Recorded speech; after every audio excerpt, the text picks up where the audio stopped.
ജമ്മു കാശ്മീരിലെ റിയാസിയിൽ തീർത്ഥാടകർക്ക് നേരെയുണ്ടായ ഭീകരാക്രമണത്തിൽ യോഗം വിളിച്ച് കേന്ദ്ര സർക്കാർ.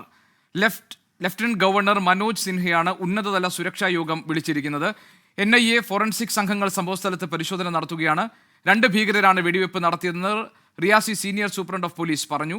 അച്യുതൻ ഡൽഹിയിൽ നിന്ന് വിവരങ്ങൾ നൽകാനുണ്ട്. അച്യുതൻ, പുതിയ മന്ത്രിസഭയുടെ തന്നെ ആദ്യ പരിഗണനയിലേക്ക് വരാൻ പോകുന്ന ഒരു പ്രധാനപ്പെട്ട വിഷയമായി ജമ്മു കാശ്മീരിലെ ഈ ഭീകരാക്രമണ സംഭവം മാറും. എന്തൊക്കെയാണ് ഇപ്പോൾ അവിടെ നടക്കുന്ന പ്രധാനപ്പെട്ട തുടർ നടപടികൾ, നീക്കങ്ങൾ? എന്താണ് വിശദാംശങ്ങൾ?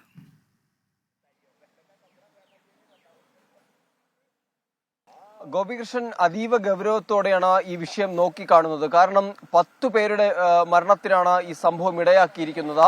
ഈ തീർത്ഥാടക സംഘം ഇന്നലെ 6 മണിയോടുകൂടി സഞ്ചരിക്കുന്നതിനിടയിലാണ് ബസ്സിന് നേരെ ഈ ഒരു ഭീകരാക്രമണം ഉണ്ടാകുന്നത്. 10 പേർ കൊല്ലപ്പെട്ടതായും 33 പേർക്ക് പരിക്കേറ്റതുമായുള്ള സ്ഥിരീകരണമാണ് ഇപ്പോൾ ഉണ്ടായിരിക്കുന്നത്. എന്തായാലും സംഭവത്തിന് പിന്നാലെ തന്നെ സൈന്യം ഈ മേഖലയാകെ വളഞ്ഞിട്ടുണ്ട്. ഭീകര സാന്നിധ്യം ഇവിടെ ഉണ്ടെന്നുള്ള റിപ്പോർട്ടുകൾ നേരത്തെ തന്നെ ഉണ്ടായിരുന്നതായും ചില സൂചനകൾ ലഭിക്കുന്നുണ്ട്. എന്തായാലും അത്തരത്തിലുള്ള സൈനിക നടപടിയും ഒരു ഭാഗത്ത് പുരോഗമിക്കുകയാണ്. ആ സൈനിക നടപടിയുടെ ഭാഗമായി ഹെലികോപ്റ്ററുകൾ വഴി നിരീക്ഷണങ്ങളും ഡ്രോൺ സംവിധാനങ്ങളും ഇപ്പോൾ ഏർപ്പെടുത്തിയിരിക്കുന്നു. ഒപ്പം തന്നെ കമാൻഡോകൾ അടക്കമുള്ള സംഘവും ഇവിടെ എത്തിച്ചേർന്നിട്ടുണ്ട്. ഈ SSP റിയാസി ജില്ലാ SSP അറിയിച്ചത് പ്രകാരം ഈ 2 ദൃക്സാക്ഷികൾ കണ്ടത് 2 ഭീകരരെ എന്നുള്ള ഒരു സൂചനയാണ് നൽകിയിരിക്കുന്നത്. ഒപ്പം തന്നെ ആഭ്യന്തര മന്ത്രാലയം നേരിട്ട സ്ഥിതിഗതികൾ വിലയിരുത്തിയിട്ടുണ്ട്.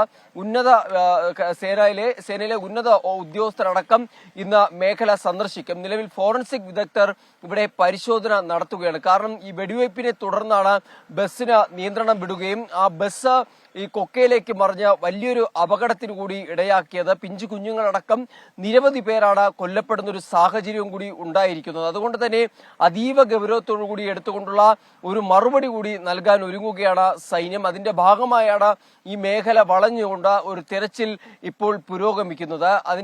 അതിനൊപ്പം തന്നെ മറ്റ് നടപടികളെന്നോണം ഈ ഉന്നതതല യോഗമടക്കമുള്ള കാര്യങ്ങൾ ഇന്ന് ജമ്മു കാശ്മീർ കേന്ദ്രീകരിച്ച് നടക്കും.